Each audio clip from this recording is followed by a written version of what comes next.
So, for example, today, if somebody has come and started searching for a trip to Phuket, right? So I know that person is looking for the trip to Phuket. As a flight partner, airline partner, I can target that person offsite as well because I have the first party data of that audience. And that's feasible through the ad tech solution that we have on our side, right? Brilliant. And that Brilliant. can be done through not only direct buys, but we can also enable programmatic buys on the ecosystem. Same thing can be replicated for hotels. So if the booking is already completed, but I know that this person has not done the stays booking with us, we can actually retarget the audience and target them wherever they are to get them to consider hotels in Phuket in that case. Brilliant. So you pretty much are building your own ad tech solution, but you are having the plugins with the big tech, pipes, and therefore you're able to provide a holistic view of how you can Absolutely. look at the journey, whether the audience is a prospect or a customer. You can actually look at Absolutely. it holistically is how you are approaching, and that's a very very big change in the way media has to be thought through. And therefore you are really saying that the future of media is about how you interestingly collaborate with multiple technology platforms, and how you really integrate them. That seems to be something that at least I'm picking up that as a very interesting perspective as far as how media will emerge in the future. This episode of the Super CMO Show was made possible by the great folks at Moving Walls. Moving Walls provides a global technology platform built by out-of-home advertising experts, automating the process of planning, buying, executing, and measuring out-of-home campaigns. Moving Walls helps leading brands and agencies to move to audience-based planning, improve turnaround times with automated proposals, and implement programmatic digital out-of-home and verify campaign performances. Moving Walls helps measure, reach, and influence moving audiences across the world. For more information, log on to www.movingwalls.com.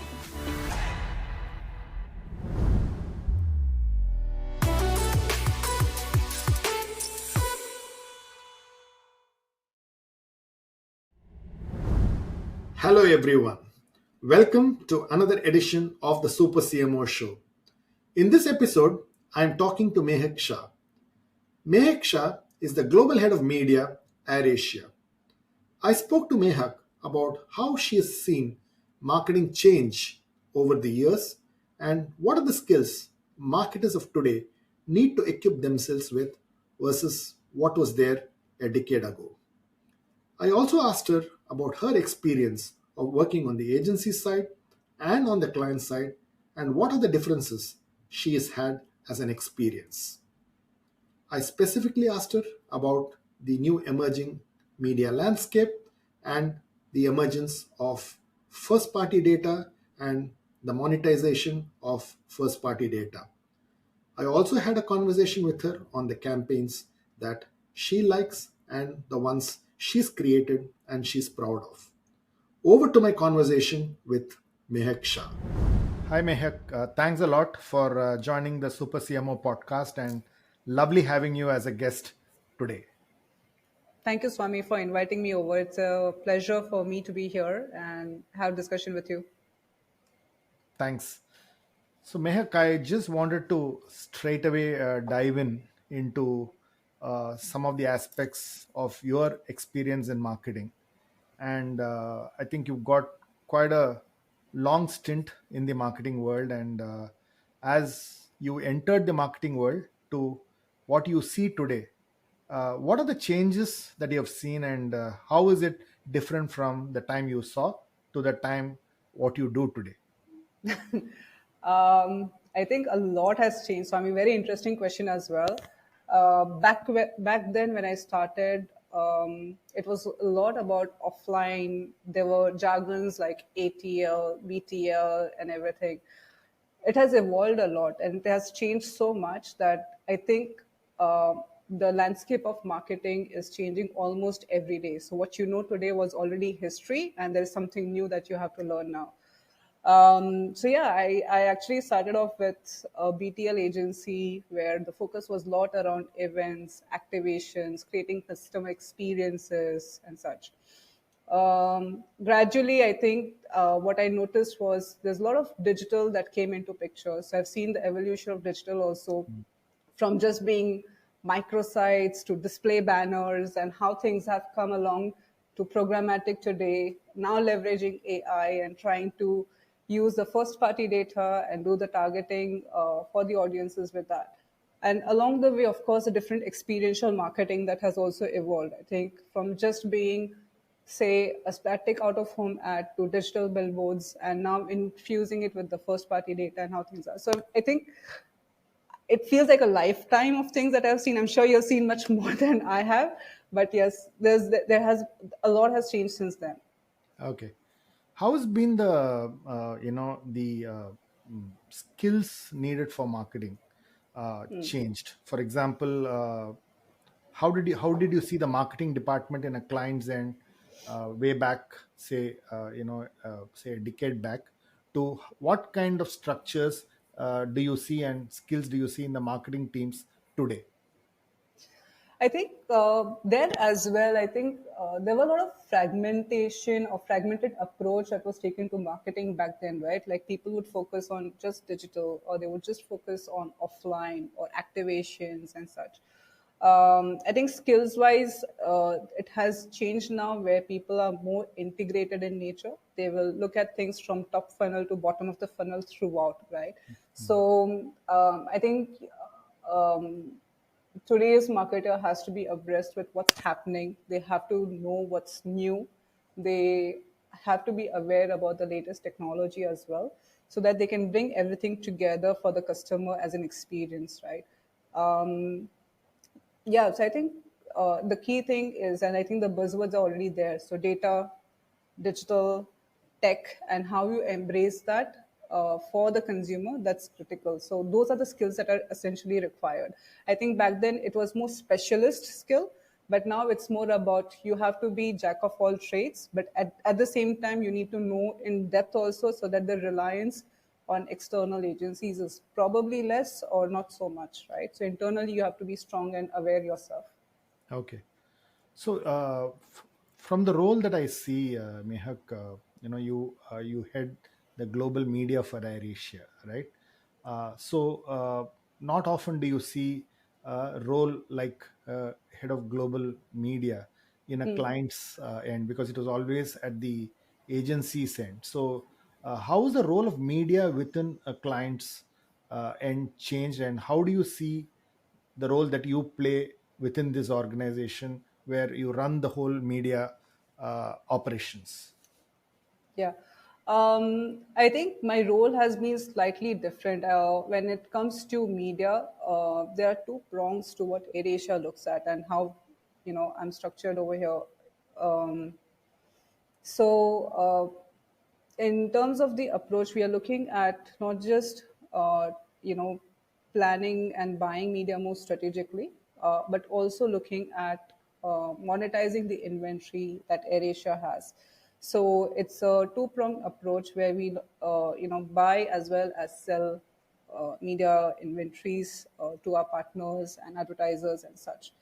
So that's the role that I play over here.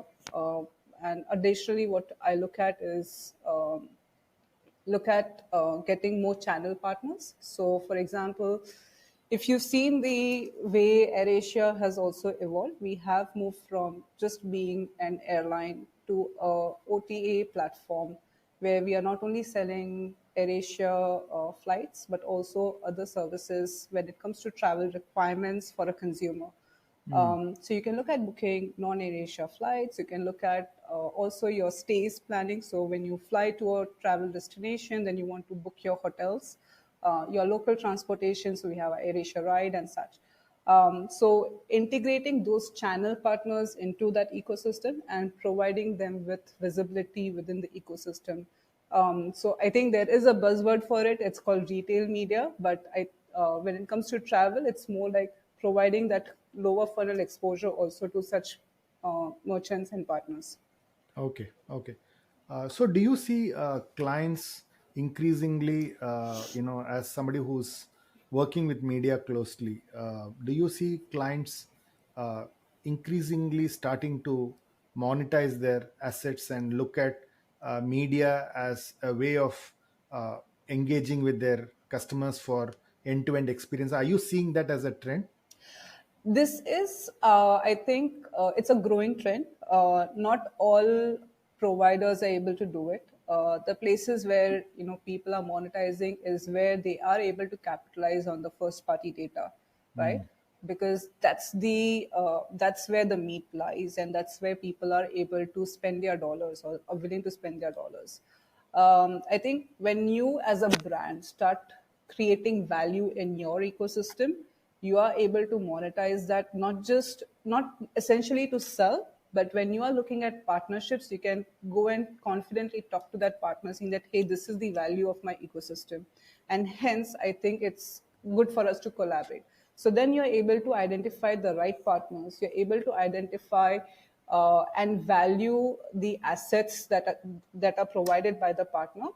Of course, the benchmarks may not be same as the walled gardens of the world, like Meta and Google and such, but slightly different. It's a different customer reach that you'll be able to get. Okay.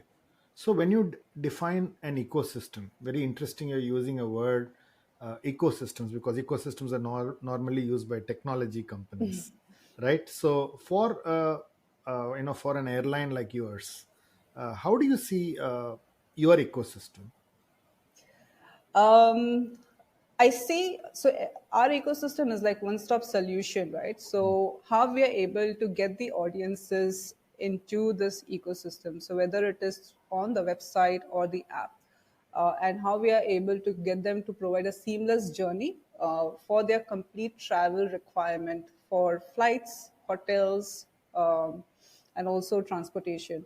So that's ecosystem for me. So if you Mm. look at it from other perspective, like any other e-commerce brand, for them their app or their website would be their ecosystem. So how do you get the customer? How are you retaining them? How are you engaging them and getting them to come back? That's what will drive value for that ecosystem.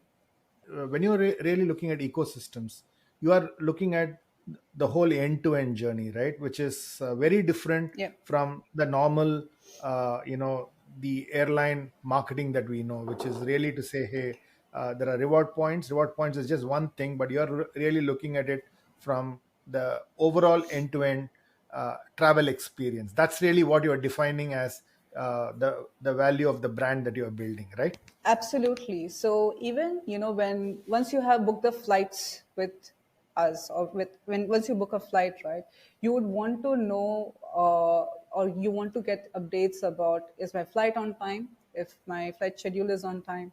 At the same time, as a brand, I would like to segment that audience and see if they have not done their accommodation or the stays booking, how can I upsell to that person, right? So those are the things that happen within this whole journey, so that we are able to not only give them one solution of, say, just flight tickets, but also beyond that, and how engage them. Okay. Okay. I'm not sure if Uh, you've used the app.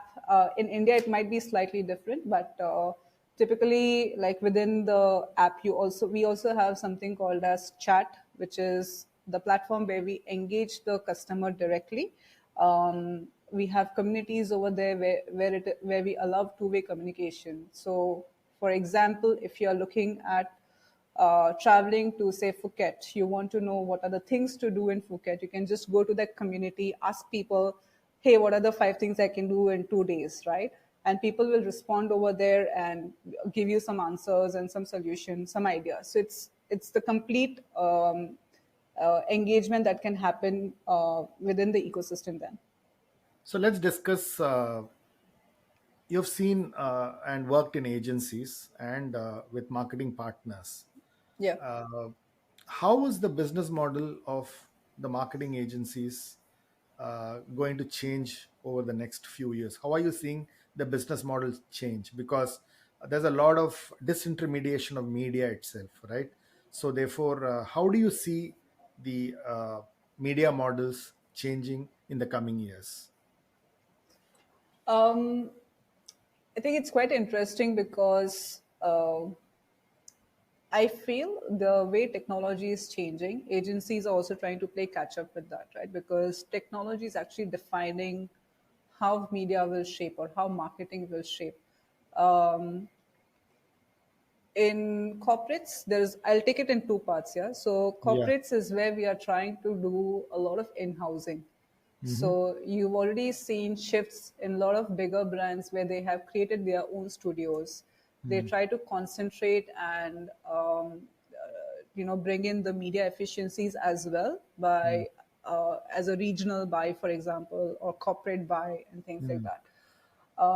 I think the role and how media agencies also need to shape up is what is it that they can offer as a value to the corporates or the brands, which would be different from what the corporate and the brand already has internally.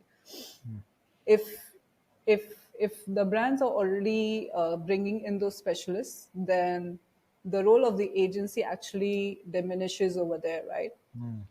I think the approach that agencies need to start taking is more strategic. It has to be more consultative because that's where agency can play a stronger role than what they traditionally do. So it's no longer just about media buying, because if you just focus on media buying and providing media efficiency as cost saving, it won't cut through anymore. It has to be beyond that. It has to be much more than that. Okay. So I just want to dig a bit deeper into what you are saying.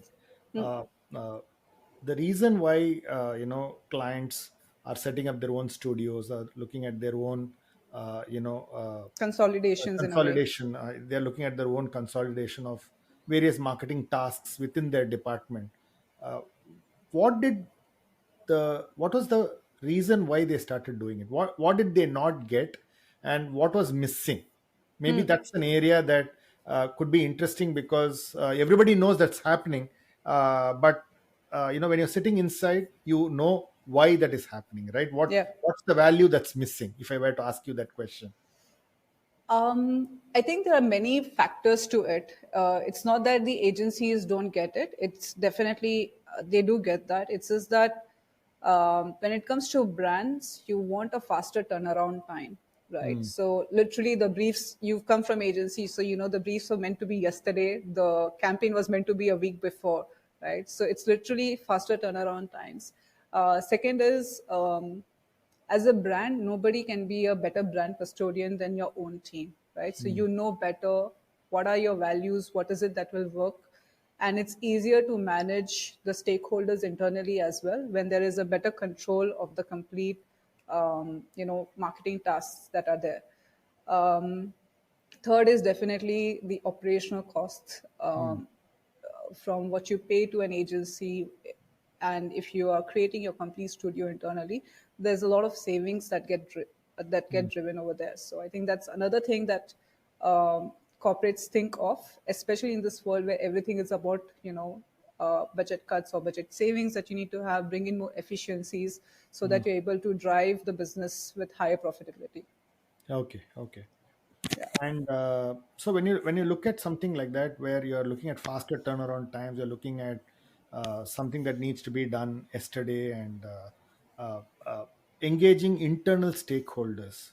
Yeah. You talked about that. That seems to be very critical because you're always sitting outside, and when you want to engage stakeholders, what do you mean by engaging stakeholders? So give me an example. It need not be your in your company, but you can say, if you're running media, when you talk about engaging stakeholders, who are the stakeholders, what are their expectations, and where do they see gaps? I think engaging stakeholders over here would typically mean where you're able to get your management approvals faster, right? So it Mm, could be at C level or whatever levels the senior most level has to approve the final output of the work that you're doing. It's essentially to be able to understand what the business objective is, what I am doing, is it able to match that properly or not?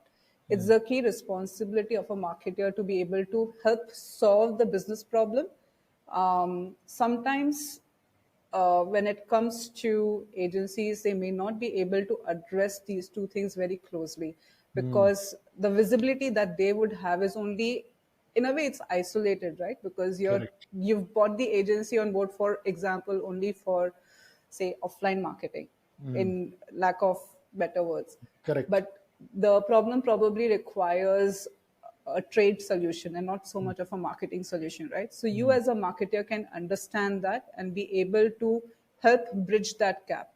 mm. And that's when I think the role of the marketer changes over here, and that's why internalization helps, or in-housing helps a lot, because you know what are the three things that you need to do to help achieve, solve that problem that's there for the organization. Brilliant. I think you've hit upon a very important point, which is solving the business problem, which is sometimes not given enough attention. You talk about brands, you talk about communication, you Yeah, talk about media yeah, buys, you talk about uh, uh, media efficiencies, but very often there is a conversation around the business problem, correct. right? Uh, Exactly. Like, I'll be honest. When I was younger, I used to always feel, why is this not getting approved by the client? What is missing over here when we have tried addressing the brief and this is already there? And then you see that, oh, the brief has changed, but the brief has not really changed. It's just that the requirement that's there is not properly getting met mm, by the solution that you have provided. That's why the brief is changing, because you're trying to identify what exactly is the challenge or the problem that you're trying to solve over here. So, So, so yeah, yeah, no, I totally agree. I totally agree that that's the real challenge, which is solving the business problem. Because we talk about everything outside the business problem, yeah, and finally we end up actually putting some money and then realizing that the business problem is not getting solved, and therefore you pretty much you use another word which is called control, yeah, right? You don't have control when you are sitting outside, but when you're correct. sitting inside, you have control. So what kind of a control are you talking about, and what does that control do to solving the business problem? Give me an example, a real life example of how it happens, and therefore it makes sense. See, I think it could be very simply put across, like, uh, when we talk about media campaigns, programmatic ads, first party data, and everything, as an agency, you wouldn't have access to that kind of data, right? That Mm, the brand already owns.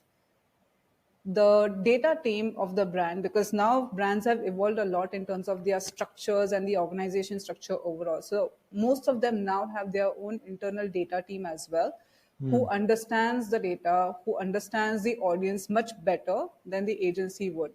mm, So the marketer is in a much better position to understand who the audience is, who is transacting with me, who is just coming and fishing mm, with me, and who is who have I really lost and why I have lost. I think why is something that a lot of brands need to still figure out, but mm, otherwise the initial three things, right, it's easily controllable by the brand to understand what works and what they should be doing.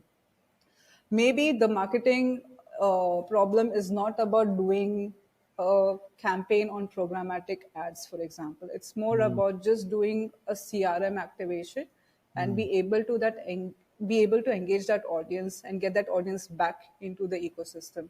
mm, So I think those are the things that are in better control when it comes to the brand. mm, Agency won't have access to those things. That's mm, why when agency takes a consultative approach, they can help solve the problem, because they will be able to diagnose the problem. They may not be able to get involved into the operations which the brand would be able to do now, but agency can definitely take a consultative approach and help advise the brand on what are the right things to do. Because I mean, just imagine, right? When I say today's marketer has to be jack of all trades, you wouldn't know exactly what to do, what not to do. That's why mm. you need that kind of partner who can help you go to the next level. So when you take a consultative approach, it becomes much easier for the brand to also get that support then. No, no, I think it's a lovely point that you're making. What you're really saying is the harvesting of the data, the harvesting of the knowledge, the harvesting of the insights, when it just sits inside the client organization, Yeah, there must be new value that needs to be brought in by the agency. that's right. And that, I think, is the gap that you are talking about, right? Yeah, yeah, Clearly, how would you bring that value? And that's when I'm willing to invest and grow with you. That's the new model. And maybe what worked for the last 50 years may not work for the next 50 years. So therefore, that you need to really now look at it and then say, when the disruption happens internally, yeah. and when media is actually getting disintermediated, you need to find a new method of engaging with, say, a media professional or a media head like yours, and saying your team, and then saying, hey, this is the value that we will bring in. So therefore, the redefinition of value itself is something that the business model has to look at going into the future, right? That's correct. Absolutely right. Okay. The other interesting thing, Mehak, that I saw was this whole thing that AirAsia talks about, this whole super app as a model, right? And it's really interesting that you've now called it Move, and you've looked at the whole journey holistically. Not many airline companies look at it, but honestly, I think it's a refreshing approach Yeah. to the travel experience. Talk to me about the super app and what it does, and what is the value uh, differentiation that it brings to a traveler, and therefore AirAsia as a brand. Sure. Um, so, Swami, I think this goes back to AirAsia's DNA actually, right? Mm, So, AirAsia, when it started back in 22 years back, we we started this brand as airline, and the idea was to democratize travel in the region. mm, So it's basically like, anybody can fly. That mm, was the objective. So we are a low cost carrier. We provide the best value to the passenger who's flying with us, and we allow them to travel around the region anywhere. I think in 2020, just during or before pandemic, actually, we were trying to pivot our business, and that's when we did the pivot of the business also to super app. mm, The idea of super app was to be able to provide any day solution to the customer. I think it was more short term, but the focus now that we have is to provide end to end travel experience to the customer who's coming to us, and a very seamless experience. So now when you come to super app, or we will rebrand soon as AirAsia Move, it will be about not only booking your flight tickets with us, so you can actually book not only AirAsia flights, but also non-AirAsia flights. mm, You can also look at booking your stays with us. So if you're planning your trip to Phuket, you can actually fly with AirAsia, and you can also book a hotel with us. And mm, what's interesting is we have introduced a product called Snap. So mm, Snap actually combines the flight tickets and hotel tickets and provides a much better value bundle for you, so that mm, you can actually book the complete package of your flights and hotels together. And then it comes with the last mile or the first mile solution of going to the airport and then commuting in the city, right? So that's where AirAsia Ride, which is the e-hailing services that we have, comes into picture. And we have also extended that with AirAsia Transport, which is basically within the city, travel through buses, ferry rides, anything that you require as a traveler. So literally, it's like stringing the whole journey together, be able to provide that as a seamless experience to the customer, engage them through chat so that they are updated about their trip details overall, and be able to provide them with a holistic experience. What's next is actually going to be things that you can do within the city when you travel with us. So that's coming soon in near future, but yeah, that's there. beautiful. I think the value proposition of finally, when if air travel was becoming a commodity, you are changing it by differentiating through the seamless experience that you're able to Absolutely. string through this whole super app thing, right? Correct. Like right now, you have to go to maybe three different websites to find out the details, book my flight tickets, do this, do that. With flights now, you can just literally look at AirAsia flight rates. You can also look at non-AirAsia flight rates. Take whatever best suits for you, whether it is by your, you want to do a short trip or you want to do the lowest trip, lowest priced trip, anything. So that's possible to do. I think the idea is to, make the customer not go to 10 different portals. We get them to, book within the ecosystem so that they can actually find the value of that and be rewarded for that. Yeah, no, absolutely. I think so. Just to give a perspective, I had read about this many years back with Lester Wonderman, and he called this PRODUS, which is product and service. Yeah. Okay, so he said going maybe 30-40 years later, brands will become PRODUSes.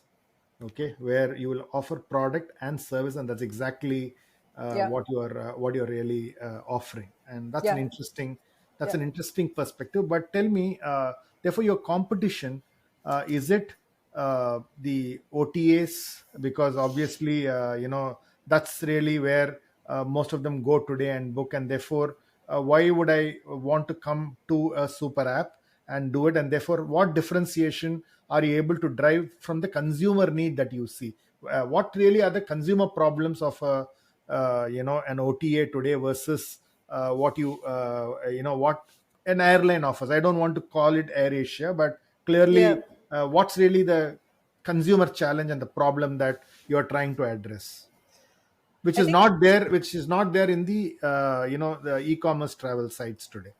understand.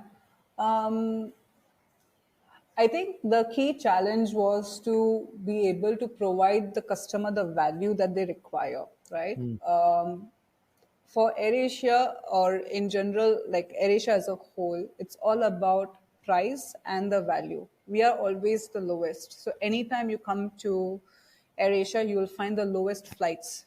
mm, So with AirAsia Move, the key offering that we have for them, it's the best price that you can get in the market.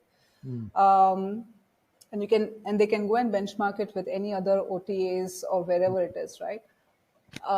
Again, when it comes to, say, other OTAs, you'll end up booking your flights separate still. It's not a singular journey, right? correct. But with AirAsia Move, it's a single journey. You Okay. don't have to go to different portals to go and do your bookings. It's all within the super app. That's why it's super app, because it's all together in one place, one login, one booking, and one itinerary. That's the ultimate goal.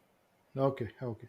And when you look at your role as the global head of media, how do you see this changing in terms of the way you will look at media, the way you will sell media, the way you will work with partners? How does your own job definition and role change when something like this transforms within an organization? Um, okay, so my my role and the job that the business that I have actually is very niche in that case. So it's Mm, very specific to travel audiences. mm, Unlike any other publisher, it's like you're able to reach the masses. Over here, it's very specific to travel audience. mm, And to educate agencies or even clients about that is important. So I think that's where we are focusing a lot right now, is to educate the clients on the travel audience, how that audience can be reached, how we can segment as specific as if people are traveling from A destination to B. mm, So you can actually do route specific targeting and mm, not just mass targeting of traveler in general, right? mm, So those are the things that I'm focusing on right now, making people more aware about how travel audience can be reached out, mm, making travel relevant to marketers in their customer journey as well. So, for example, if it is an FMCG brand or a personal care brand, right? How can you be more relatable to a travel audience? So mm, introducing travel kits, mm, which anyways a customer would require, passenger would require when they're traveling internationally or even for a short destination. So those are the things that I try to educate them, make them aware how it is important. Um, and second is also the merchants or the partners that we have listed, educating them on how they can leverage the ecosystem to not only create top funnel advertising but also bottom funnel, so that they can drive more consideration for their own listings and get more conversions from the ecosystem itself. So it's Okay. a two-pronged thing. So it's the top of the funnel and the bottom of the funnel approach to the partners and to the to the External prospect. advertisers also. So I think the way I position it is more like endemic and non-endemic merchants. So it's both of them that we are focusing on, but with different strategies. So talk to me about endemic merchant and non-endemic merchants. What is your thought process there? Interesting use of the word. Yeah. So for endemic merchants, it's mostly about getting them to drive more sales within our ecosystem. So for example, when I mentioned about hotel partners, when they are listed, how can they be able to drive more value from our ecosystem? So over there, we focus a lot on consideration, like, how can we segment the audience for that particular merchant and reach out to the audience, whether it is through emails, push notifications, or, on-site inventory that we have, and drive conversion for them. So consideration and conversion. Whereas for non-endemic, it's more about the top funnel focus, and to some extent either engagement or consideration depending on the channels that they are activating with us, right? So driving more awareness for them, driving more consideration or engagement through the content that we create or through other initiatives like sampling and such that can be done with the audiences. Okay. So when you're creating your own media, and you got a small niche, as you rightly said, that's the harvesting that you're doing with your first party data and insights that you're building. How do you really fuse this with the digital world out there, which is the larger digital properties, because that's really where majority of the travel happen, and Yep. therefore how do you really eke out prospects Yep. into your media and your channel, if I were to call it, and so therefore how do you really balance both?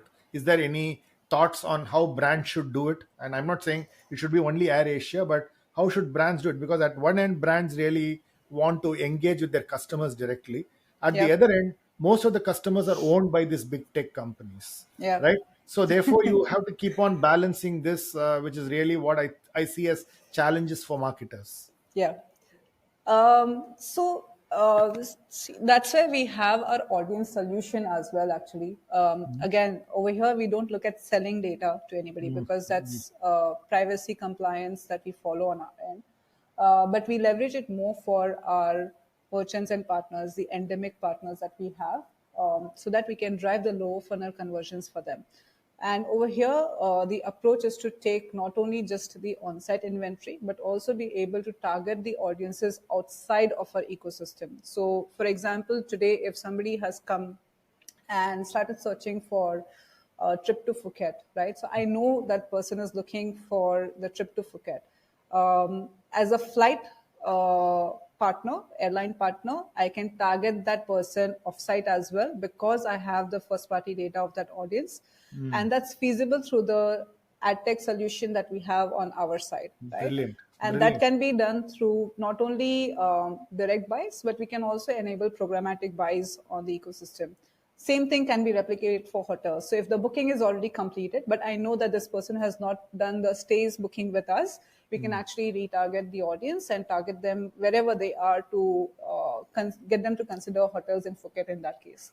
Brilliant. So you pretty much are building your own ad tech solution, but you are having the plugins with the big tech, pipes, and therefore you're able to provide a holistic view of how you can Absolutely. look at the journey, whether the audience is a prospect or a customer. You can actually look at it Absolutely. holistically, is how you are approaching, and that's a very very big change in the way media has to be thought through. And therefore you are really saying that the future of media is about how you interestingly collaborate with multiple technology platforms, and how you really integrate them. That seems to be something that at least I'm picking up that as a very interesting perspective as far as how media will emerge in the future. Would that be a good statement to make? Absolutely. So I think along with that, it's also about providing the seamless customer experience, because ultimately at heart of all this is the customer. If you're not able to give them the right experience, the right value, it's a very disjointed experience. So that's the core of all of this actually.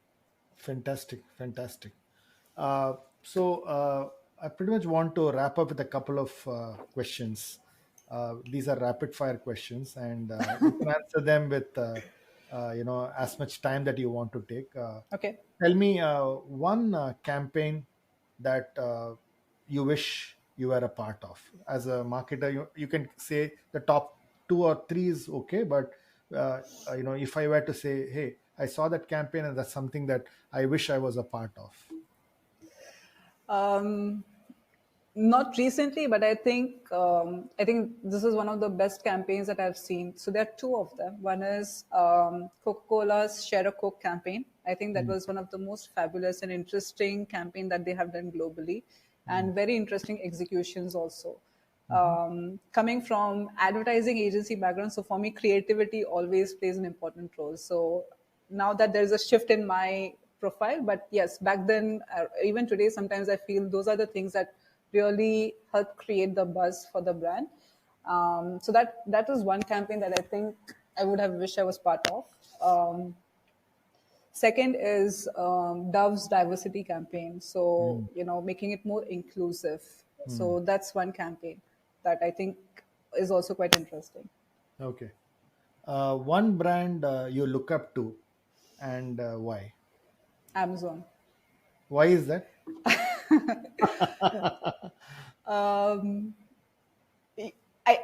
Actually, it's progressive, right? So when I was young, I think Ogilvy was the brand. Uh, it still is. So even today, when I meet some of my ex-colleagues, I'm like always, or even my bosses now, so I like, yes, Ogilvy is one brand definitely. But I've seen Amazon, and I like the way they have created the whole business model. Mm, It's an inspiration for me, because that's the place that I want to be in when it mm, comes to even my media solution. So the mm, way whole Amazon ads ecosystem has been built, it has taken them quite some time. I think more than a decade actually. mm. So for me to be able to achieve that, also even a fragment of it, is okay. It's a milestone for me. So Amazon is the current brand that I really aspire to be like, or want to be part of. Mm, mm. And one CMO or marketer who uh, look up to, and why? It can be a couple of them. That's okay, but one marketer that who you look up to and say, hey, I learned many things from these people. It could be working with them directly, or you could have also learned because of the way they did the stuff. Um, One there's not actually. let me rephrase it. One marketer or a CMO who has inspired you, okay, and you're taking those learnings in how you practice marketing today. I think one person, and this one I can definitely pin it down, because um, it's like one person who has really inspired me for media actually. So it's actually my professor, but he is an active, and he currently is also in the media, the marketing world still. So he's the one who taught me how media works, what media is all about when I was doing my post graduation and such. So this is one person that I really feel inspired me for media, because that's when I understood it's not just about numbers, it's about being strategic and how you're able to place media in the world of marketing, and how you integrate it with the advertising world. Yeah. Okay, okay. Yeah. And would you love to name him, or would you want to? Yeah.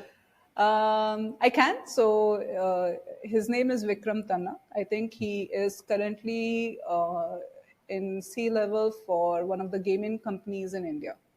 Okay. Yeah. Okay. And couple of books in marketing that have inspired you to look at this profession, and something that you would recommend to the audience, saying, hey, don't don't if you are in marketing, just ensure that you read these couple of books. So which ones would you recommend? I'll be honest, Swami. I saw this question also before. So marketing books is not something that I completely follow by. Which is also great. I think you can pick up ideas from other places, so that's fine. Correct. So I think the Bible that I follow is Philip Kotler for sure. Okay. Hmm. He is the marketing guru. So that's one thing that I definitely fall back on. Even recently, when I was discussing with my sister, in fact, she is actually a teacher, and Mhm. but she was covering a course related to advertising and communication. So then I gave her some examples from Philip Kotler. So that's one thing that I definitely fall back on. And even today, when there are new joinees who join in, that's one book that I definitely get them to recommend, because in today's world, right, not everybody comes from a proper advertising, communication, or marketing uh, academics. They come from Hmm. different spaces who want to explore. So that's one thing that I definitely recommend. Second, I believe in reading books, but it's more for my passion. It's not Hmm. so much just about marketing per se. I feel culture plays an important role when it comes to marketing. Totally So, agree. Totally yeah. agree. Yeah. So for me, reading books that are more culture oriented helps me a lot, I feel. Not necessary not necessary that it has to be about just current times. Also, it can be more fictional in nature also, because that also shows how the background of that particular country or city has evolved or changed over time, because that shows the thinking of people from that period or that time. So there's this one book that has always stuck with me. It's called Things Fall Apart. Okay. Um, it's written by Chinua Achebe. I'm not sure if you're familiar with No, it. I'm not. I'm not. Yeah. So that's one book that I always remember, because that's something that I feel makes you understand culture so closely that you can relate to people and you know how you can communicate to people as well. Okay. Fantastic. And more recently, what's one campaign that you're extremely proud of, that you've been involved with, and which you think has added a lot of value to what you do today? Um, I think very recently, I would say, would be my work with AirAsia, right? So I think last year there were some initiatives that we had done for digital out-of-home buys, where Hmm. we were able to look at sell tickets, because we were looking. So the campaign was about um, selling certain million tickets. So we were able to target audiences through the different, uh, out of home, digital out of home screens, by the traffic that was there. So that was a programmatic buy that we had done. And I think it was for 7 million seats that we were looking to sell out within certain time frame. So So that walk me through. That's interesting. So 7 million tickets, and through out of home, completely digital out of home is what, and physical, right? So that's really how you would have done it. correct. So I'm also trying to recollect, because it has been a couple of months now. But yes, it was 7 million seats that we were looking to sell out. And it was through digital programmatic out of home, actually. Hmm. So we had identified the audience, and, we were trying to tell them how many seats are left, what is, Hmm. and trying to build that kind of urgency among the audiences to go and book the tickets. And the campaign was for a week, and we had extended it by 3 days so that we could, the last 3 days is to do the final call kind of push then. Fantastic, fantastic. I think what you're really talking about is use of media in a far more dynamic and a real-time manner is what I think you're talking about, right? Correct? Absolutely. Yeah. Yeah. I think that's the So, big change that you're talking about, right? Yeah, so a go lot ahead. of customization. I mean, digital out of home is another area where I've seen a lot of evolution that has happened. I think if you talk about out of home 6 years back, 7 years back, it was almost dead, I can say, because it was all static. Brands were not investing in media. When digital out of home came in, it became much more interesting because they thought, okay, this is walking, like, you are able to reach out to the moving audiences through the video ads, in the on the roads or in transit, wherever they are. I think the next level to it came when the programmatic landscape came in, where we are able to connect those screens directly and be able to talk to the audiences based on their location, based on what they consider their interests. It's not about just mass targeting, but it's Mm. actually being able to reach out to the right audience at the right time, at the right place now. Fantastic, fantastic. And my last question, Mehak, is what would be your advice to a, say, an 18 or a 20-year-old or 21-year-old who is a marketing student in a college or a university today? What is one piece of advice that you would give them? Um, I think a lot of them come with the expectation it's like a glamorous world. Don't think of it like that. um, um, have an open mindset, understand data. I think data is key today, and Mm. even in future it will play a very important role, because if you understand data well, if you're able to articulate the data well, you will be able to analyze your audience in a much better way. And it's important for them to understand insights. I think what I see that goes missing today in today's newer generation who's coming into this field, they don't understand what insights mean.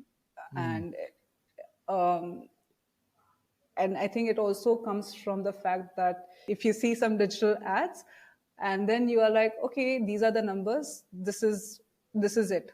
But what really goes behind? Why are they interacting with you? So analyzing that, being able to derive the right insights so that you can communicate to the audience effectively is important. So try to understand those things and be rooted to understanding the consumer when you're Mm. doing any marketing campaign. If you don't understand your consumer, you won't be able to connect with them, you won't be able to interact with them, you won't be able to get them hooked onto your brand at any point of time. Brilliant. Thanks, Mehak. That was a very, very good conversation. I must tell you that the perspective and the landscape that you shared with us on how marketing has changed, how the new media is taking its position in the marketing world, the in-housing of the marketing teams, and the reasons and the whys was very interesting. And finally, the 7 million campaign that you spoke about and the advice that you gave was very, very pertinent. Thanks a lot. I loved this conversation and thanks a ton for your time. Thank you so much, Fami, for inviting me over and having me over for this session. I think it's been a great learning, because discussing with you also made me think a lot of things that, okay, this is how it is. So it it was a good introspection in a way when I was discussing with you, and happy to be here. Thank you so much again. Welcome. Thanks a lot.